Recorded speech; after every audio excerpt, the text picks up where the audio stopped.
adik-adik, ketemu lagi sama Kak Gloria. Hari ini kita akan mendengarkan firman Tuhan. Sebelumnya, kakak ajak adik-adik untuk berdoa dulu. Yuk kita berdoa. Tuhan, kami mengucap syukur untuk setiap pemeliharaan Tuhan dalam kehidupan kami. Sebentar kami akan mendengarkan firman-Mu, kiranya Tuhan yang menolong dan menyertai. Hanya di dalam nama Tuhan Yesus kami sudah berdoa, haleluya, amin. Nah, adik-adik, Kak Gloria hari ini akan bercerita tentang Tuhan Yesus memakai 5 warna. Adik-adik tahu 5 warna itu apa saja? Kakak akan kasih tahu ya. Jadi 5 warna ini, yang pertama kakak akan pakai warna kuning, kedua warna hitam, ketiga warna merah, keempat warna putih, dan yang terakhir ini adalah warna hijau. Yang pertama kita akan melihat warna kuning. Adik-adik, warna kuning ini mengingatkan kakak akan tempat tinggal Allah di sorga. Dan adik-adik tahu tidak, Allah ini di bumi menciptakan apa saja sih yang adik-adik tahu? Ya, Allah menciptakan tumbuhan, menciptakan binatang, menciptakan bulan, bintang, dan semuanya diciptakan oleh Allah dengan sempurna. Terus adik-adik, Allah kan tinggal di sorga. Nah, adik-adik tahu tidak kalau Allah itu sangat mengasihi kita? Itu adik-adik dapat lihat di Alkitab dari Yohanes 3 ayatnya yang ke-16. Kita baca bersama-sama yuk. 1, 2, 3. Karena begitu besar kasih Allah akan dunia ini, sehingga Ia telah mengaruniakan anaknya yang tunggal, supaya setiap orang yang percaya kepadanya tidak binasa, melainkan beroleh hidup yang kekal. Benar adik-adik, karena Allah dan kakak, karena Allah menginginkan kakak dan adik untuk tinggal bersama Allah di sorga. Karena dia tahu di sorga itu tidak ada kesedihan, tidak ada kejahatan, bahkan tidak ada orang yang sakit. Nah, kalau adik-adik melihat surga seperti itu, apakah adik-adik mau? Mau ya? Nah, tapi ada satu yang tidak bisa, ada satu yang menghalangi kita untuk tinggal bersama Allah di surga, yaitu apa? Itu adalah dosa. Nah, dosa ini dilambangkan sebagai warna hitam. Warna hitam ini adalah lambang dosa ya. Lambang dosa. Adik tahu tidak dosa itu apa sih? Benar, dosa itu adalah perbuatan yang tidak menyenangkan hati Allah, adalah orang yang suka melawan Allah, musuhnya Allah, itu adalah dosa. Dan dia tahu dosa itu seperti apa? Dosa itu adalah seperti berbohong, mencuri, dan lain sebagainya. Dan Allah tidak suka orang yang berdosa. Adik tahu orang yang berdosa itu siapa? Ya benar, orang berdosa itu adalah adik-adik dan kakak juga. Yuk, sebelum kita lebih lanjut lagi, kakak mengajak adik-adik untuk membuka Roma 3 ayat 23. Roma 3 ayatnya yang ke-23 kita baca bersama-sama ya. 1, 2, 3. Karena semua orang telah berbuat dosa dan telah kehilangan kemuliaan Allah. Lanjut, kita buka Roma 6 ayat yang ke-23. 1, 2, 3.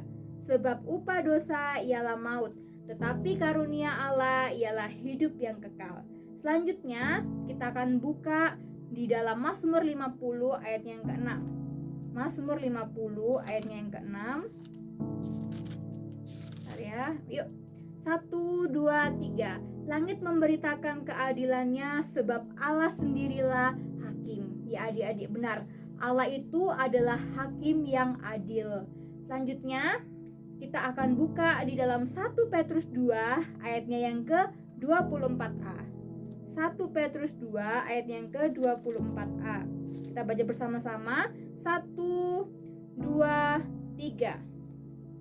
Ia sendiri telah memikul dosa kita di dalam tubuhnya di kayu salib. Benar adik-adik, karena kita adalah orang yang berdosa, Tuhan itu menanggung, rela berkorban di kayu salib untuk menebus dosa kita. Harusnya kita yang disalibkan, bukan Tuhan disalibkan. Itu ya adik-adik. Lanjut, kita akan masuk ke dalam warna merah. Nah, warna merah ini melambangkan darah Yesus. Karena yang awalnya kita adalah berdosa dan Tuhan menebus kita dengan di kayu salib, yaitu dilambangkan sebagai warna merah. Tuhan Yesus datang ke dunia, Tuhan Yesus mati dan disalibkan untuk mencurahkan darahnya yang kudus untuk menanggung hukuman dosa adik-adik dan kakak sekalian.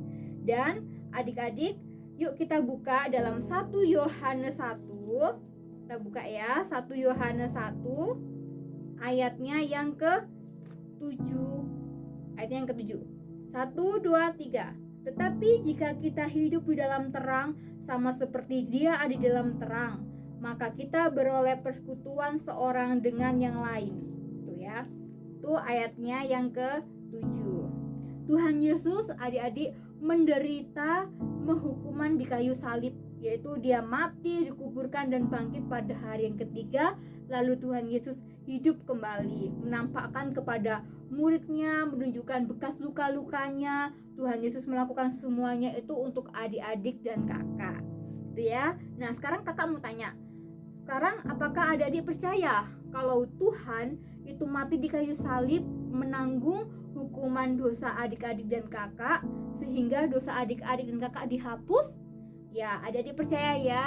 Oke, selanjutnya kakak akan mengajak adik-adik sekalian untuk mengatakan kepada Tuhan Yesus begini, bahwa adik-adik adalah orang berdosa. Adik-adik percaya kepada Tuhan Yesus mati untuk menghapus dosamu, dan adik-adik mau menerima Tuhan sebagai juru selamat. Yuk kita berdoa. Tuhan, aku mengakui bahwa aku adalah orang berdosa dan aku percaya kepada Tuhan Yesus mati untuk menghapus dosaku. Aku mau menerima Tuhan Yesus sebagai Tuhan dan juru selamat. Hanya dalam nama Tuhan Yesus aku sudah berdosa dan aku juga mengaku. Haleluya, amin. Oke, sekarang adik-adik, kakak mau tanya, sekarang apa yang adik-adik percayai sih kalau Tuhan Yesus itu mati disalib karena menanggung hukuman dosa adik-adik dan kakak? Oke, ya benar adik-adik, Tuhan Yesus itu mati menghapus dosa adik-adik sekalian. Adik-adik tahu dari mana? Ya benar, dari Alkitab. Betul sekali. Yuk mari kita baca 1 Yohanes 1 ayatnya yang ke-7c. 1 Yohanes 1 ayatnya yang ke-7c. Mari kita baca 1, 2, 3. Dan Yesus, darah Yesus anaknya itu menyucikan kita daripada segala dosa.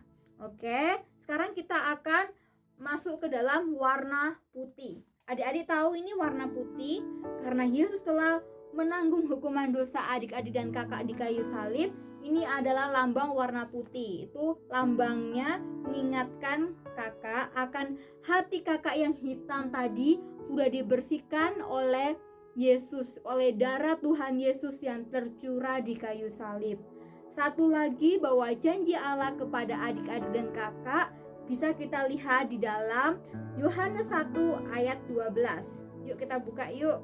Yohanes 1 ayat yang ke-12. 1, 2, 3. Sesudah itu, Yohanes 1 ayat yang ke-12, maaf. 1, 2, 3.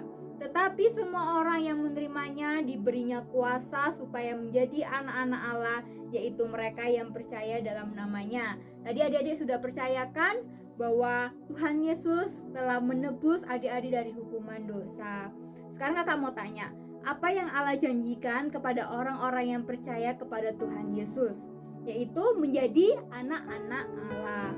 Selanjutnya, apakah adik percaya kalau menjadi anak-anak Allah boleh tinggal di sorga?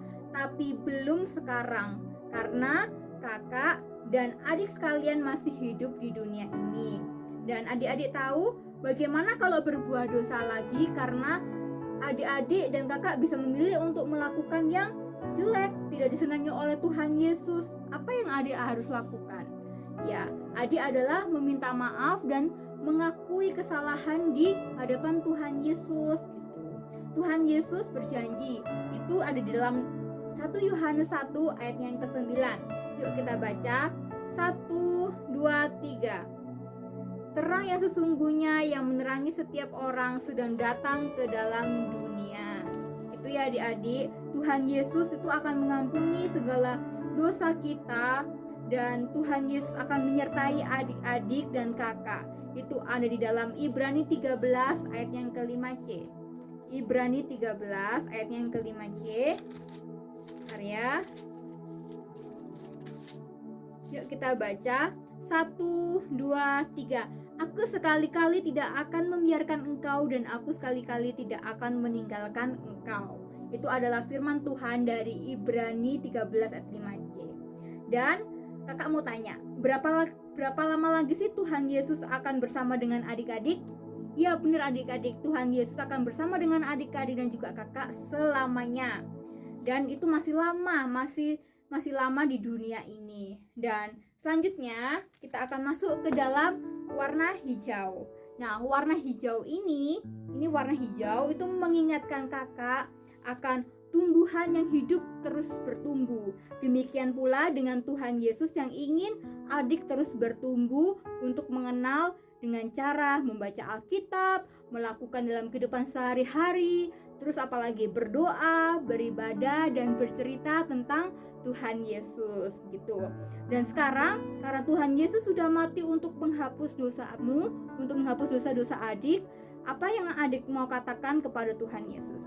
Adik mau bilang terima kasih kepada Tuhan Yesus ya.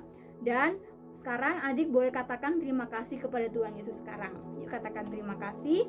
Terima kasih Tuhan. Yuk sebelum kita mengakhiri firman Tuhan kita, sekarang kakak mau ajak adik-adik untuk berdoa. Mari kita berdoa. Tuhan, kami mengucap syukur untuk firman yang boleh kami dengar. Kami sudah mengenal Engkau dan kami percaya bahwa Engkau yang telah menebus kami dari hukuman dosa. Aku mau berterima kasih kepada Tuhan dan aku mau mengakui semua kesalahanku. Terima kasih ya Tuhan, ampuni aku. Hai dalam nama Tuhan Yesus aku sudah berdoa. Haleluya. Amin.